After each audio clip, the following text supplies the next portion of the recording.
चला तर मंडळी फणस काढूक जाऊया।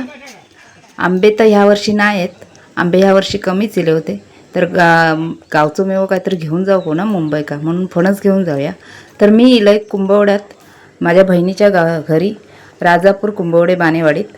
तर आता मी फणस काढूक चाललो, भाऊजी आहेत, माझं पोरगो आणि भाचो माझो। तर आता आपण फणस काढूक जाऊया। आणि हय मी हय तर माका ह्या याक वजा घेऊन चालूचा, त्यामुळे माका दमक झाला। आणि ह्यो बघा डोक्यावर टप घेऊन कसं ओरडत चाललो तो बघा। मी आता दमलंय, माझा पोरगा आता भाच्याकडे देतोय आणि चालत जाऊया। ही बघा आंब्याची झाडात पण आंबे काय दिसत नाही, तसं पण मी आंबे संपल्यावरच इलय म्हणून काय आंबे दिसत नाहीत। तर मंडळीनो ह्या बघा असं आम्ही चाललंय।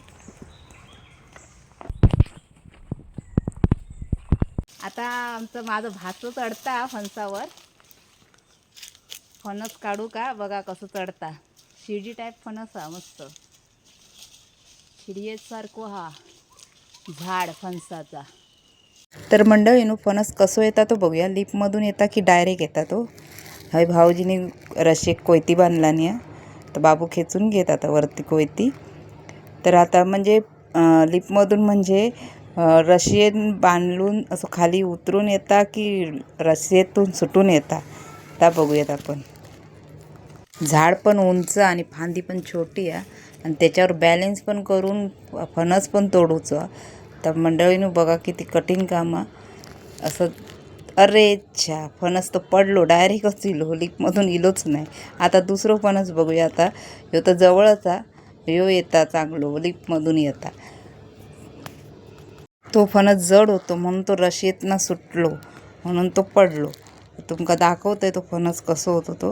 ह्यो छोटंसंच हा, तर ह्यो घेतला ना माझ्या पोरग्यान, मी घेते करून घेतला। ह्यो बघा ह्यो पडलेलो फणस डायरेक्ट इलेलो वरसून, आणि ह्यो लिपमधनं इलेलो फणस। तर ह्याचे बघा चीर गेली आहे, पडलो ना तो खाली, तो फुटलो तो जरा। तर आता चला फणस घेऊन जाऊया। भाऊजींका मोठं फणस चढवलं डोक्यावर, बाबून घेतला ना छोटो, बाबू म्हणजे माझं भाचो, त्यांना घेतला ना छोटं फणस। आणि आता आम्ही निघालो घरी।